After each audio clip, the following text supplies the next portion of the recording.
sem Ele. Não dá para viver sem Ele. Se assenta nessa hora em nome de Jesus. Não dá para viver sem Ele. A gente consegue enxergar na Bíblia várias histórias de pessoas que se encontraram com Jesus, pessoas que aproveitaram a oportunidade quando viram Jesus. Existem chances que Jesus nos dá, oportunidades que chegam até nós e a gente precisa aprender a aproveitar essas oportunidades. Eu imagino no tempo de Jesus, ele não avisava para onde ele ia, ele simplesmente ia. Uma multidão sempre o seguia. Outros eram alcançados por ele, outros encontravam a ele. Mas eu entendo que o plano perfeito de Deus era transformar a vida de todo aquele que quisesse ser transformado por Ele.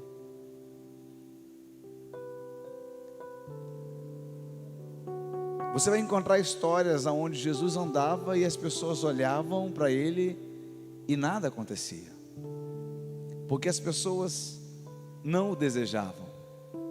Há uma diferença absurda entre olhar a Jesus e querer por Jesus. Todos aqueles que se achegaram a Jesus na Bíblia e clamaram por Jesus, esses tiveram a sua vida transformada por Ele. Eu tenho certeza que você que entrou aqui nesta noite, se você se lembrar do primeiro dia que você encontrou o Senhor, você vai lembrar de coisas que às vezes ficam guardadas dentro de um local tão especial no nosso coração, mas essas coisas precisam ser lembradas. Ontem em casa a Gabi pegava uma caixa de fotografia e eu vi algumas fotos, eu até postei 2 fotos ontem, porque as lembranças, elas são importantes na nossa vida.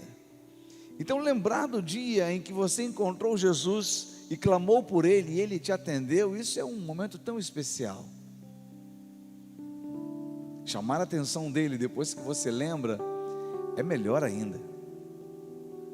Eu quero convidar você a fechar seus olhos nesta hora e lembrar do dia que você conheceu Jesus pela primeira vez. Será que você consegue se lembrar o dia da sua conversão?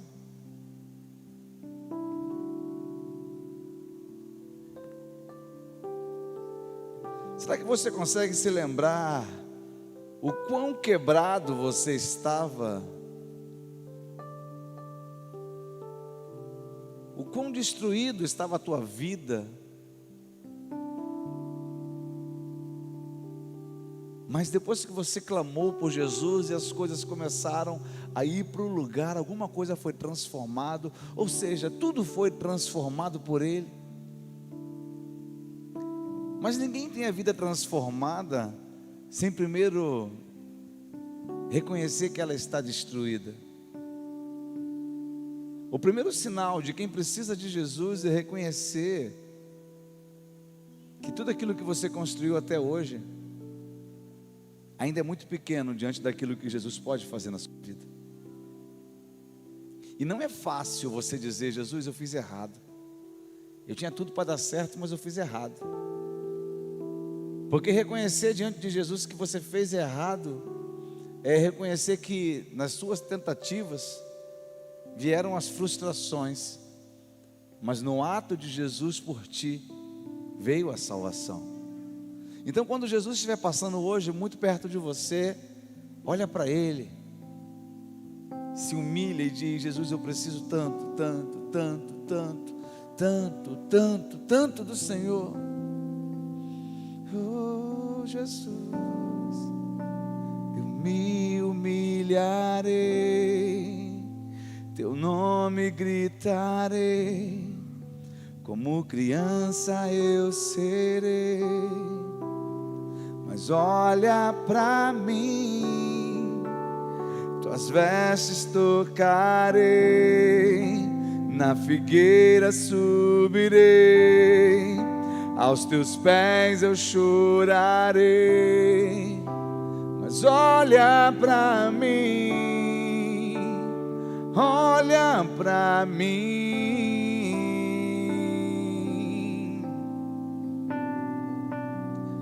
olha para mim. Preciso do teu olhar, olha para mim. Mas eu preciso, pois eu preciso do teu olhar.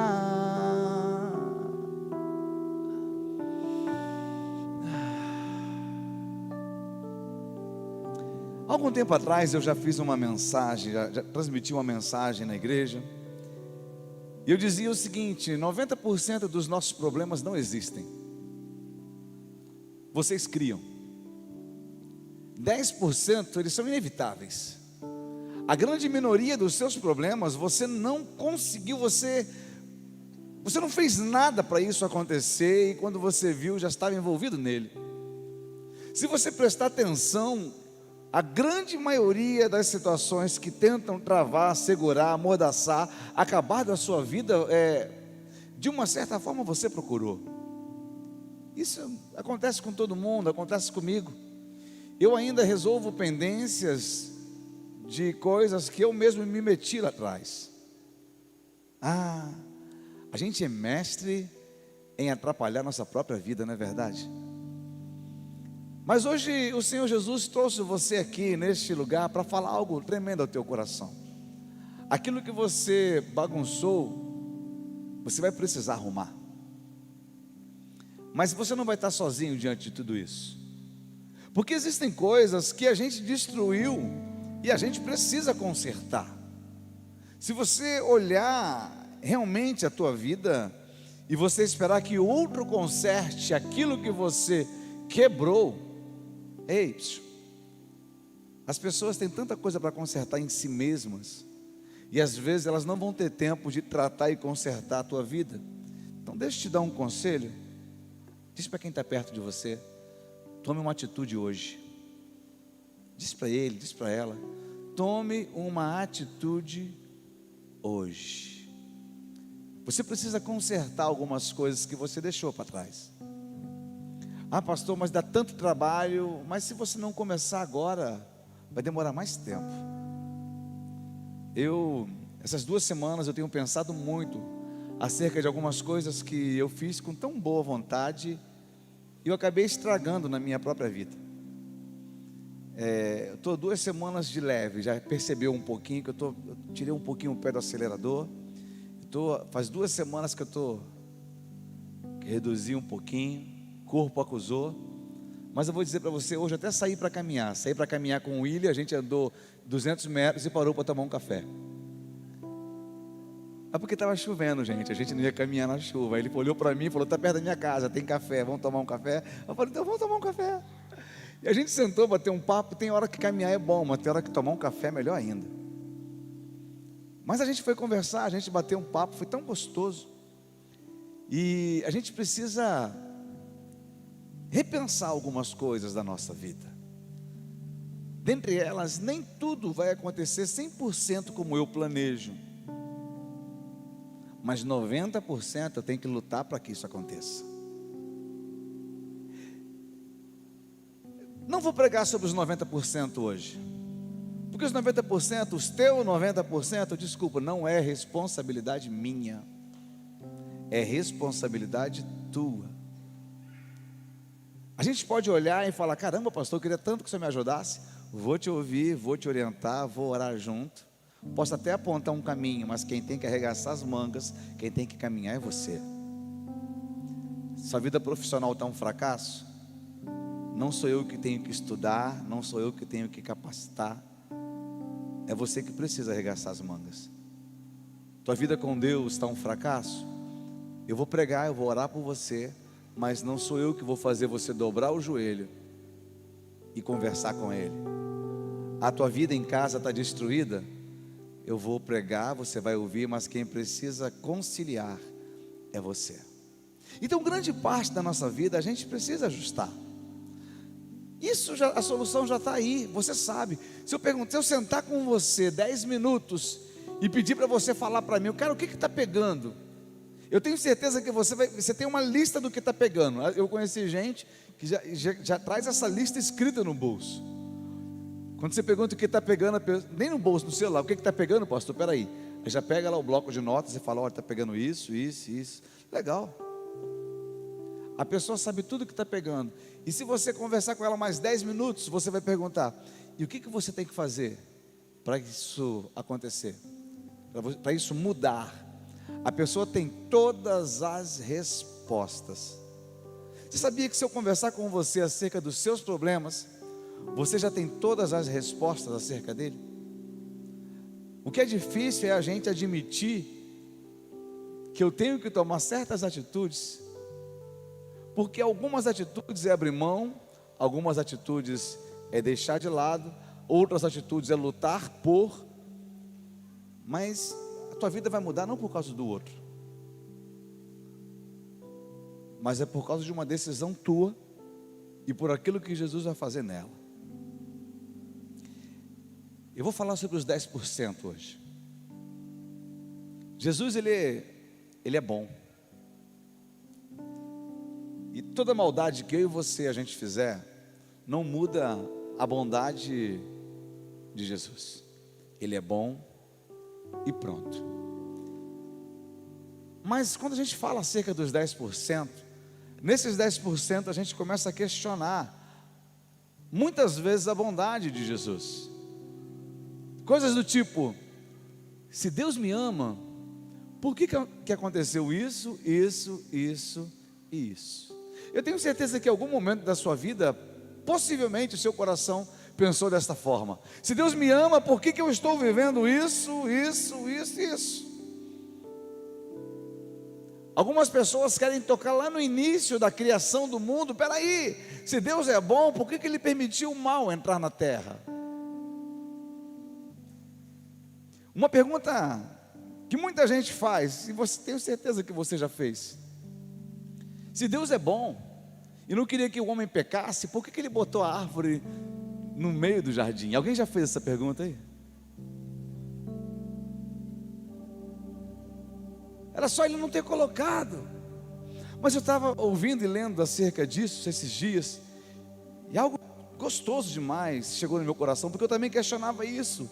Dizia, porque se Deus é bom e não queria que Adão e Eva pecassem, por que botou a árvore lá dentro?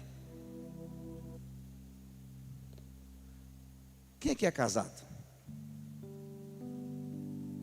Você conhece de verdade o amor da pessoa que está contigo? De verdade? Você sabia que o amor, ele se revela de diversas faces? E dentre as faces do amor, o perdão é uma delas? Você sabia disso? Porque quem perdoa, quem ama também perdoa. E eu fico imaginando, imagine Adão e Eva vivendo na plenitude, junto com Deus, sem pecado nenhum. Como que eles conheceriam o perdão de Deus se não houvesse culpa alguma sobre ele? Então eu entendo que para que o homem pudesse conhecer a Deus por completo, Deus permitiu que o homem se desviasse da presença dele. Como conhecer a graça? Como conhecer a graça sem o pecado? Como conhecer a reconciliação sem o afastamento? Então, quando Deus ele permite que o homem conheça a árvore do bem e do mal, não estou dizendo que Deus induziu a isso, mas a maldade já implantada no coração, na carne humana, o pecado original que nasce conosco, aquilo que é tendencial a nos levar para longe de Deus, se manifesta e faz Adão e Eva ir para longe do paraíso, para longe da presença. E longe da presença eles conhecem a graça. Eu fico pensando que não há como conhecer a graça junto. É necessário que eu entenda que eu estou longe, para que a graça me atraia novamente para Ele. Desculpa, querido, não foi você quem encontrou Jesus, mas foi Ele quem te encontrou. Não foi você quem aceitou a Jesus, mas foi Ele quem te aceitou por amor e por graça. 10% daquilo que você vive hoje é inevitável. E esses 10% tem tanto de Deus nisso, com um propósito, para dizer para você o quanto você precisa dele e o quanto você precisa voltar para ele. Eu quero convidar você a abrir a tua Bíblia no livro de Lucas, no capítulo 5. Lucas 5.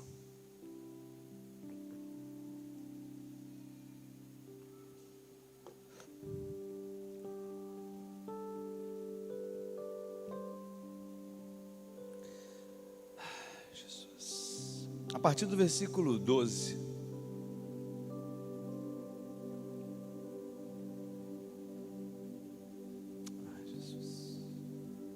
Num povoado, Jesus encontrou um homem coberto de lepra.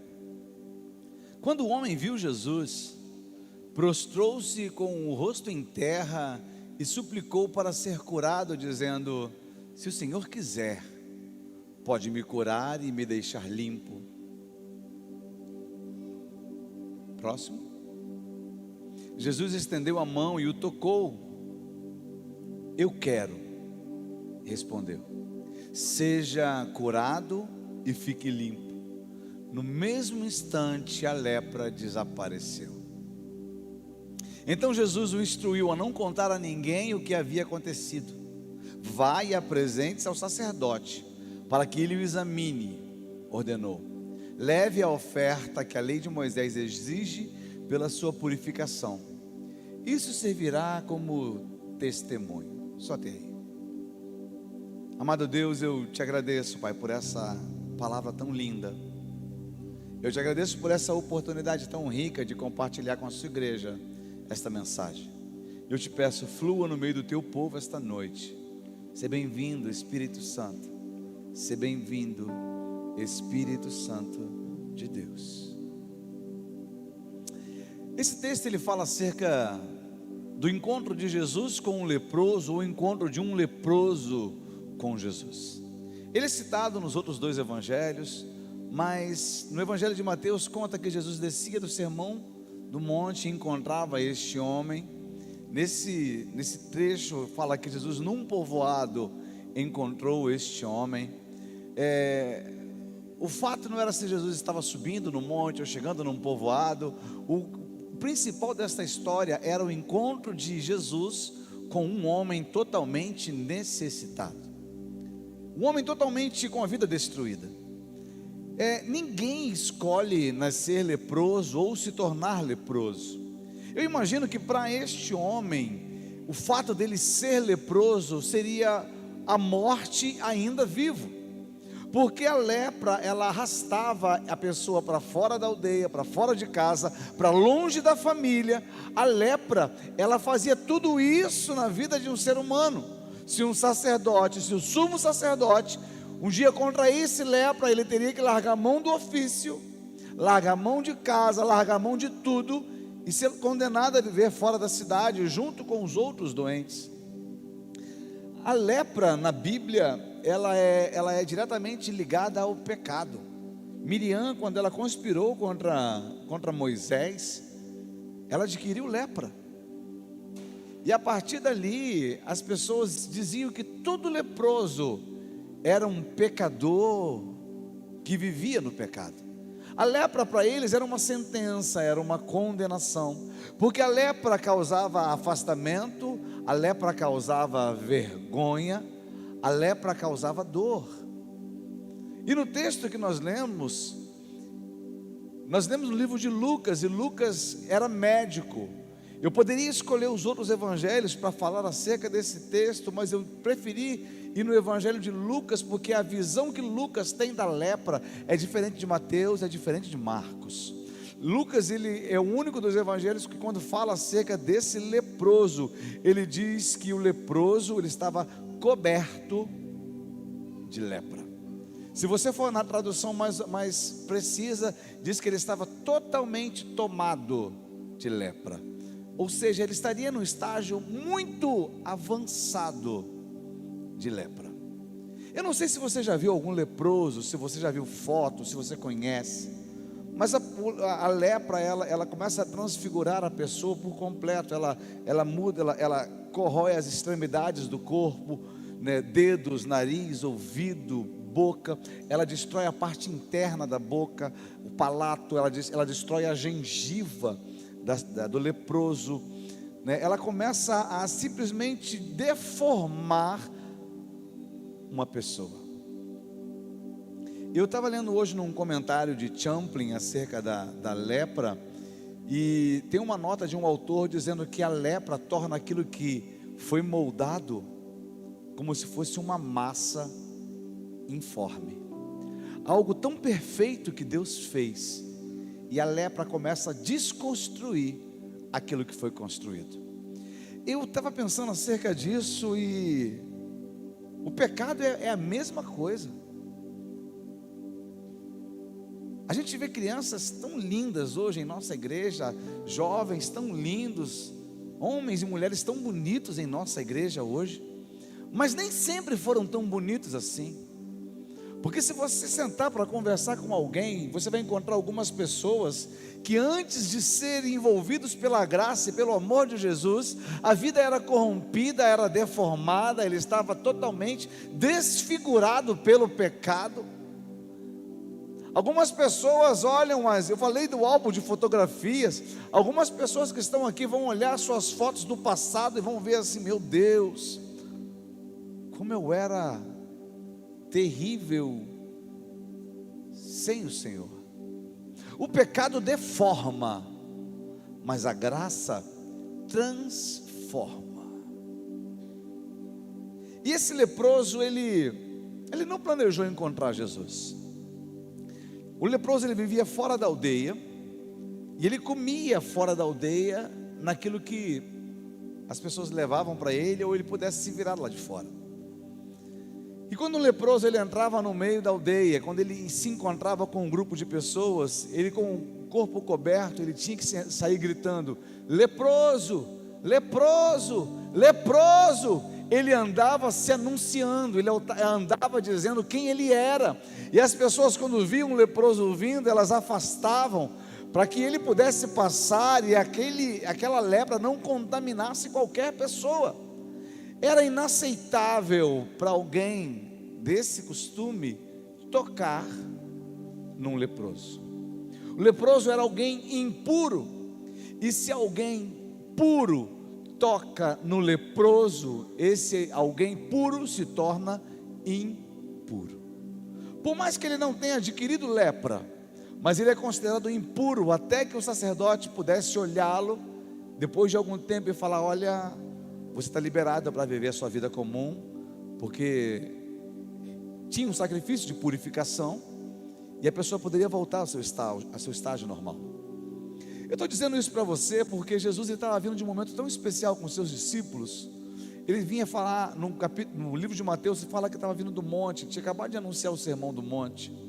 Estava vivendo um momento tão gostoso, onde ele tinha falado na prática acerca dos necessitados, daqueles que exerciam misericórdia, daqueles que tinham o coração voltado no reino. Ele falava acerca de um evangelho totalmente diferente daquilo que a religião pregava naquela hora, naquela época. E quando ele desce do monte, a Bíblia fala que ele se encontra com o leproso. Eu acho interessante que o leproso, quando ele vê Jesus, e Jesus nunca andava sozinho, o leproso vai até Jesus, e o texto que nós lemos agora já diz que quando o homem viu Jesus, ele prostrou-se com o rosto em terra e suplicou para ser curado, dizendo: se o Senhor quiser, pode me curar e me deixar limpo. Se você coloca para mim esse mesmo texto, Lucas 5, 12, mas coloca na revista e atualizada. No texto que nós lemos, nesse texto diz que esse homem ele se abaixou e colocou o rosto em terra. O porquê que ele esconde o seu rosto? Eu imagino a vergonha que ele tinha de quem ele estava se tornando. Às vezes, nesse teu rostinho de seda, se aparece uma espinha, tem gente que parece que tem quase um infarto. eu não vou sair desse jeito, porque tem uma espinha. Mas imagine um homem desse, já com a orelha deformada, o nariz deformado, o lábio deformado, gengiva deformada, a vergonha que ele tinha de alguém olhar para ele.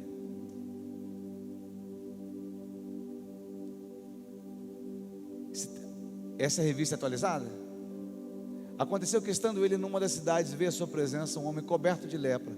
Ao ver Jesus, prostrando com o rosto em terra, suplicou-lhe: Senhor, se quiseres, pode purificar-me. Na versão NVT, que foi a versão que a gente leu anteriormente, fala: pode me curar e me tornar limpo. Mas nessa versão diz: pode purificar-me. Se ela mudar de versão, coloca qualquer outra versão, por favor. Você vai ver, lá, essa versão também é legal. Bem podes limpar-me. Eu não sei você, mas a preocupação desse homem era muito mais além do que ser curado. Porque senão o texto diria simplesmente: olha, eu sei que você pode me curar. Mas o original mesmo não é me curar. O original diz: se você quiser, você pode me limpar. A lepra era uma condenação. E esse homem não se achava só doente, ele se achava sujo, ele se achava impuro, ele se achava imundo.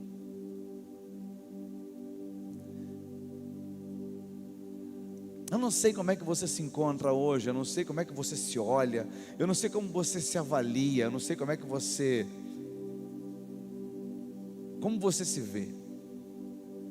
Mas eu quero dizer para você que, por mais que você se olhe e verdadeiramente você reconheça aquilo que você precisa ser transformado, que a tua vida precisa ser transformada por Jesus, às vezes a gente se acha tão sujo. E por mais que você se ache nessas condições, eu vou dizer uma coisa para você: só Jesus pode te limpar. Esse homem reconheceu isso. E quando a Bíblia diz que quando ele vê Jesus, a primeira coisa que ele faz é o quê? Pode deixar o texto projetado, Débora? Quando ele vê Jesus, a Bíblia diz que ele prostrou-se com o rosto em terra e suplicou para ser curado. Em outra versão diz que ele adorou. E ele diz: Senhor. A visão que ele tinha acerca de Jesus foi a porta de acesso para a cura dele. A visão que ele tinha acerca de quem Jesus era foi a porta de acesso para o milagre dele. Às vezes eu e você nos aproximamos de Jesus e o vemos como alguém que tem obrigação de fazer alguma coisa por nós, mas nós não reconhecemos quem ele é. A Bíblia diz claramente, o autor do texto diz que havia um leproso. A Bíblia diz que havia ali um condenado. A Bíblia diz que havia ali alguém impuro. Não adianta você dizer quem você é, porque as pessoas à sua volta, elas estão olhando as suas atitudes, e as suas atitudes dizem quem você é. De repente você se diz: eu sou alguém muito bom, eu sou alguém muito legal, eu sou um homem de Deus, eu sou uma mulher de Deus, mas é o que as pessoas à sua volta estão dizendo acerca das suas atitudes. Não foi esse homem que se intitulou leproso, mas foi o autor do texto que diz: havia ali um leproso. Mas quando esse leproso se achega até Jesus, esse leproso, a Bíblia diz que esse leproso, esse impuro, olha para Jesus e diz: Senhor. O que Jesus é para você? Eu não sei se você já se fez essa pergunta. Ele é meu tudo. Isso é lindo. Ele é o amor da minha vida. Isso é verdade. Jesus é meu Salvador. Também é verdade. Todas essas coisas são verdades acerca de Jesus. Mas todas as vezes que alguém chegava diante de Jesus e se ajoelhava, ou chamava ele de mestre, ou chamava ele de Senhor. Como você se achega até ele? Como que você vê Jesus? Passamos por um momento tão gostoso de adoração. Você aproveitou esse momento? Eu aproveitei esse momento, estava tão gostoso esse momento de adoração. Mas a adoração a Jesus não se resume em 3 músicas cantadas antes da palavra. A adoração a Jesus, a adoração a Jesus tem tudo a ver com a atitude que eu tenho quando eu estou fora da igreja, quando eu estou em casa, quando ninguém me vê, quando eu olho para mim mesmo e reconheço quem eu sou, e olho para Ele e digo quem Ele é. Eu não sei se você tem ideia do senhorio de Jesus. Algumas pessoas olham para o senhorio de Jesus e, como o texto bíblico diz, dizem Senhor, Senhor só com os lábios. Respeitamos a autoridade do senhorio de Jesus. Lembra que eu falei que ia falar dos 10%? Esse homem não escolheu ser leproso, mas havia 10% na vida dele que precisava mudar, e essa mudança ia depender daquilo que ele via acerca de Jesus. De repente a tua vida ainda está uma bagunça, porque você tem 90% que você quis fazer, mas esses 10% ali está acabando contigo, porque o que destrói o homem não é os 90, mas é os 10, o que mata não é os 90, mas é os 10, o que leva para o inferno não é só os 90, mas é os 10. Aí você olha para tudo isso hoje e... Não, pastor, eu sou só um simpatizante da palavra. Você veio aqui nesta noite, o Espírito Santo está te confrontando essa noite, perguntando: ei, quem eu sou para você? Quem é Deus para você? Quem é Jesus para você? Tá certo, tem muita gente que é indisciplinada, não respeita nem pai nem mãe. Se não obedece dentro de casa, o pai e a mãe que gerou, não vai obedecer a Cristo. Conserta-se dentro de casa. Honra teu pai e tua mãe.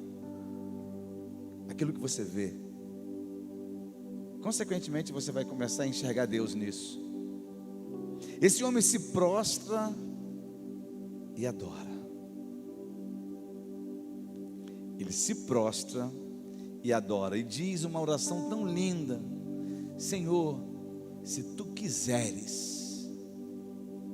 Ele não diz Senhor eu quero, ele não diz Senhor eu exijo, ele não fala eu sou dizimista fiel, eu sou membro da igreja Reino Church, eu sou, não, ele não diz nada disso. Ele fala Senhor, se tu quiseres. Porque de repente a gente conversava essa semana acerca da morte. Falar acerca da morte é algo tão complicado, né? Quem está preparado para a morte? Quem está preparado para a vida eterna com Jesus? Desculpa, se você fala que está preparado para a vida eterna com Jesus e não está preparado para a morte, você não está preparado para a vida eterna. Porque para você ir para a vida eterna, só se Jesus voltar agora e arrebatar a igreja.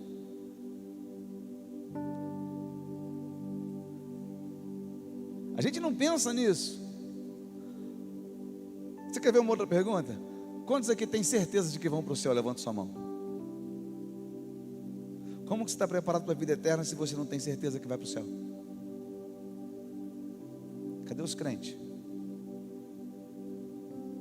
Eu não ouvi um fala Deus nessa hora.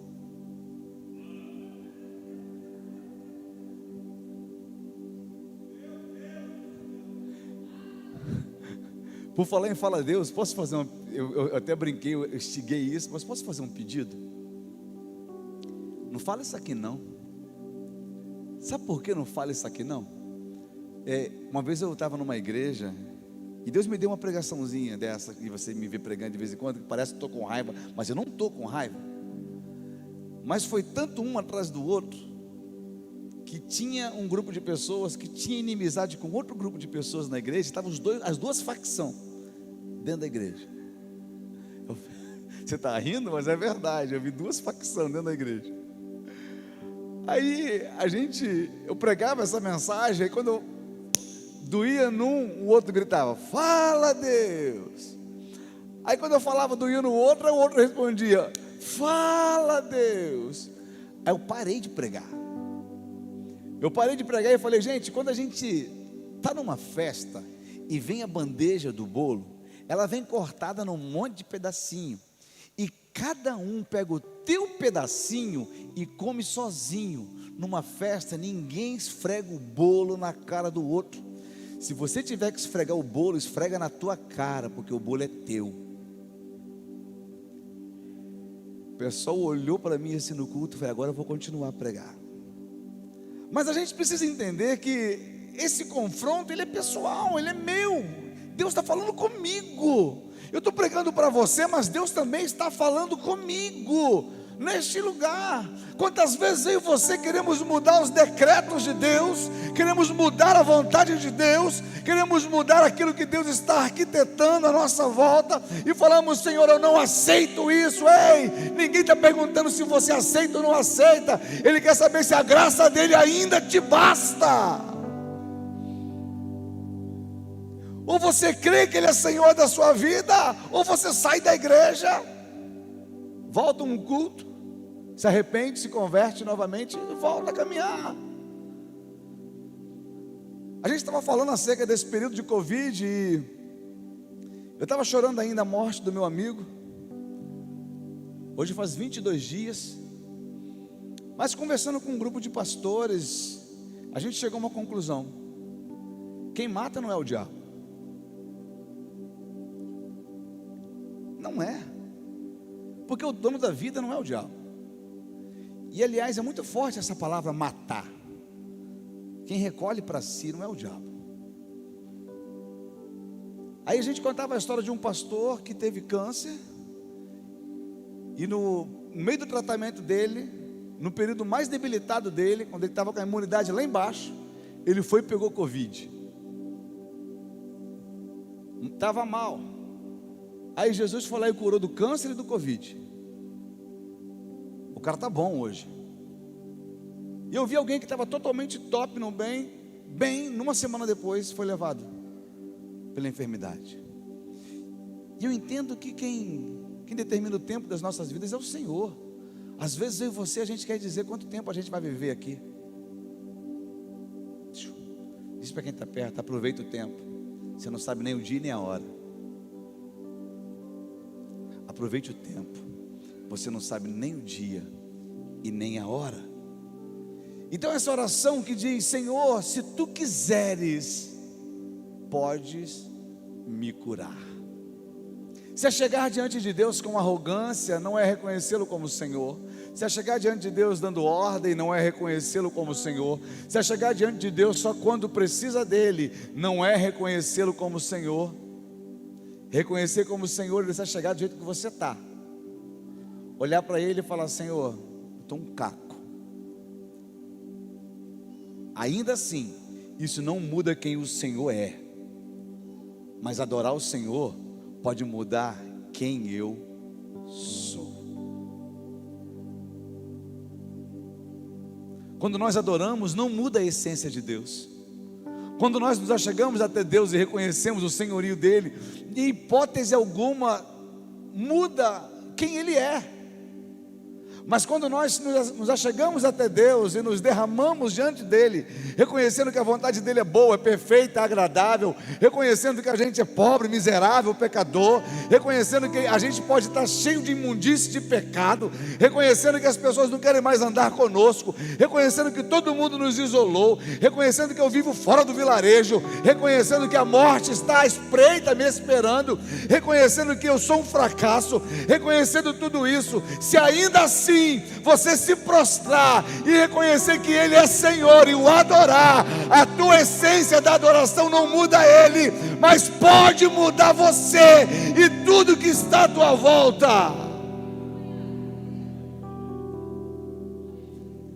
E prostrado o adorou. Ele diz: se tu quiseres. Eu imagino os discípulos à volta de Jesus olhando essa conversa entre os dois. Aqueles homens que desceram do monte com ele pensando: poxa, esse cara falou tanto de esperança, falou tanto de misericórdia, falou tanto de amor. Ele não podia nem estar conversando com um leproso desse. Mas a Bíblia diz que depois que esse homem faz essa oração prostrado, a Bíblia diz que Jesus toca o leproso. Ele fala: eu quero ser limpo. Ele toca o leproso. Eu fico imaginando os discípulos cheios de religiosidade, olhando, dizendo: mestre, não toca. Mestre, não toca, você é muito bom para tocar nisso. Você vai ficar impuro, mestre, não toca. Eu fico imaginando as pessoas olhando Jesus, erguendo a mão em direção àquele homem. Ele não vai tocar. Ele não vai tocar. E tocou. Em algumas versões, essa palavra de Lucas, esse tocar, eu não vou dizer que isso aconteceu, mas no grego, tem uma palavra, esqueci o nome dela agora, a pronúncia dela agora, mas nessa versão tocar no grego, tem abertura para uma palavra chamada cingir. Esse cingir é o mesmo que vestir ou envolver. Eu fico imaginando, gente, eu não sei se o Jesus que você conhece, ia ver alguém tão sofrido, tão dolorido, e ele se contentaria só em tocar, ou ele se contentaria em cingir.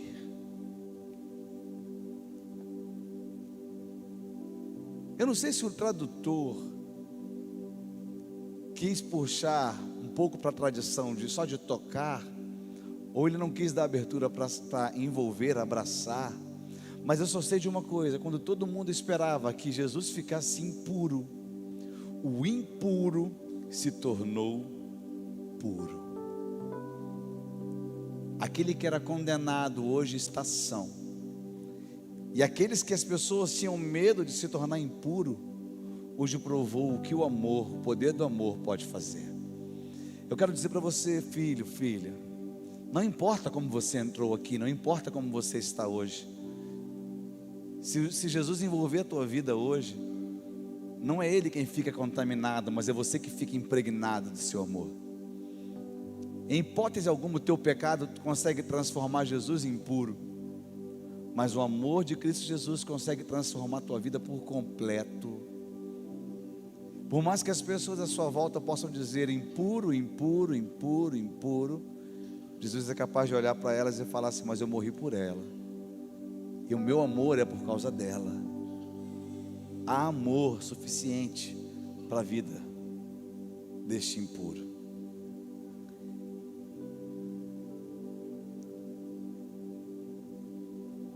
Eu não quero viver um evangelho só de culto.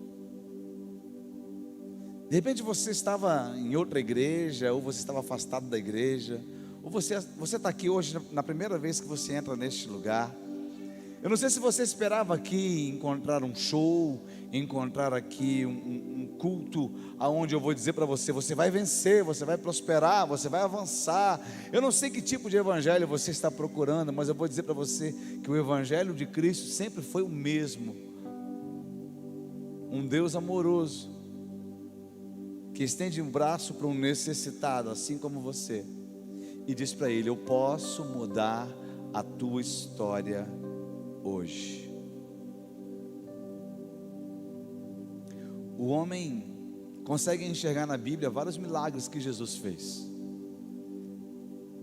Um homem que ressuscita mortos, um homem que dá vista aos cegos, um homem que faz mudar a matéria, ele muda de água para vinho, um homem que dá ordem à natureza, um homem tão... Você já viu alguém tão poderoso assim em toda a história da humanidade? Mas o poder maior de Jesus não era esse. O poder maior de Jesus é ser um Deus supremo e absoluto, abrir mão de tudo isso para andar no meio de homens pecadores como eu e você, por causa do seu amor. Às vezes você diz que Deus é poderoso para curar o teu câncer, mas você diz, Ele não vai me amar, porque eu estou tão errado. Você acha que Jesus é tão poderoso para curar, mas não é tão poderoso para amar. É porque você não conhece que o maior poder dele, não é que o maior poder, mas o que ele mais se alegra em manifestar, não é um poder de cura, mas é um poder de amor. O que ele mais deseja fazer, não é curar uma enfermidade que você tem hoje, para que você morra por outra amanhã. Mas o que ele mais tem vontade de fazer é curar um coração rejeitado como o teu, sofrido como o teu, para que você viva eternamente com ele. O poder do amor de Jesus está neste lugar, nesta noite. Ah, pastor, mas eu já sou crente. Ei, tudo bem que você já é crente. Tudo bem que o teu problema não é estar afastado de Jesus. Tudo bem que hoje você está andando com Jesus. Mas o fato de você andar com Jesus e não reconhecer Ele como Senhor, qualquer atitude que você tiver não vai mudar você, e nem tampouco Ele. Estamos aqui nesta noite, uma palavra tão simples como essa, eu tenho certeza que ela está falando no teu coração. Reconhecimento muda tudo. Achar que Jesus não te ama por causa de uma circunstância pequena como essa que você está vivendo é muito pouco. Eu não sei o que você está passando, eu não sei o que você está vivendo, mas achar que Jesus não te ama só porque esse problema temporal que você está vivendo hoje está roubando a tua paz, é achar que Ele não te ama, é você não reconhecer quem Ele é. Jesus não veio dizer para você o quanto você errou, mas Ele veio dizer para você o quanto que Ele amou. É diferente tudo isso. Eu não conheço a tua história, eu não conheço a tua vida, eu não conheço o que você está vivendo, mas eu sei num Deus que Ele toca na tua vida de uma forma especial, por todas as vezes que você entra na igreja e fala para Ele: Deus, eu vim aqui hoje porque eu preciso de algo novo na minha vida, e Ele te dá esse algo novo na sua vida. Mas a pergunta que eu te faço esta noite é o porquê que você quer esse algo novo. O porquê que você veio ao culto desta noite? Porque você queria só o algo novo? Ou porque você queria a presença dEle, que é mais importante do que tudo? Será que aquilo que você deseja hoje seria um toque do seu pastor? Ou um toque do Jesus que te chamou aqui? Um toque que cura, que restaura? Ou um toque que transforma a tua vida para a eternidade? Eu estou andando no meio da igreja, eu estou indo até você, e de repente você diz: esse pastor é louco, saiu lá do altar para vir aqui atrás. Não, eu estou dizendo para você que eu não consigo tocar na cabeça de todo mundo de uma vez só, mas eu conheço um Deus que está neste lugar e está dizendo ao teu coração: filho, não se preocupe com o toque do pastor, mas se preocupe com o meu toque. Não se preocupe com a presença do pastor no meio da igreja, mas se preocupe com a minha presença. Não se preocupe em ouvir somente uma canção ou algo que o seu pastor está falando. Se preocupe em ouvir aquilo que eu estou falando hoje contigo no teu espírito. Se preocupe com o que eu tenho para você hoje. Ei, aquele homem não saiu de casa, não saiu do vilarejo para dentro da cidade com a intenção de encontrar Jesus. Não, na vida dele, em algum momento ele deu de frente com Jesus, e ele soube aproveitar aquela oportunidade. Diante desta oportunidade, a Bíblia diz que ele reconheceu quem ele era, ele reconheceu quem Jesus era e o que Jesus podia fazer com tudo isso.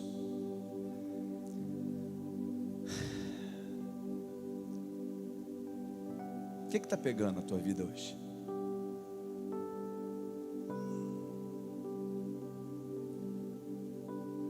Por que você está sofrendo tanto? Será que você precisa sofrer tanto assim mesmo? Pensa. Será que você está trocando o motivo de riso pelo motivo de choro? Será que você tem sofrido por coisas que vale a pena sofrer de verdade? Ou você pode estar chorando de alegria na presença do Senhor? Quero chamar o Ministério de Louvor para estar ministrando uma canção. Mas eu quero dizer para você que uma atitude muda tudo. Uma atitude muda tudo. Quando você entrou por essas portas hoje, você fez um voto ao Senhor. Você fez um pedido ao Senhor. Tem muita gente que entrou aqui e não falou nada, porque simplesmente veio: Senhor, eu só quero te adorar, porque você já tem feito tanta coisa na minha vida. Mas eu sei que tem gente que entrou por essas portas hoje e falou: Senhor, eu preciso que o Senhor fale comigo hoje. O pessoal que está em casa também, está assistindo essa live nessa hora, esse culto nessa hora, não é nem uma live, é um culto. Está tendo culto na tua casa também. Eu sei que você está em casa dizendo: Senhor, toca na minha vida aqui em casa também. Sim, o Senhor te toca aí também. Depende de uma atitude sua também. Quem você é, quem Deus é, e você crê que Ele pode fazer? Então, aí onde você está, fecha seus olhos, adore ao Senhor. A receita é tão simples que esse leproso fez. Ele se prostrou, ele adorou, e ele reconheceu que se Jesus quisesse, ele poderia fazer. Gente, é uma receita tão simples, e às vezes a gente quer complicar tanto, achando que a gente vai conseguir chantagear Deus, impressionar Deus. E você não precisa impressionar Deus, você precisa reconhecer Deus. Só isso. Aí onde você está, faça essa receita que você aprendeu nesta noite. A tua adoração não muda Deus, mas pode mudar a tua essência.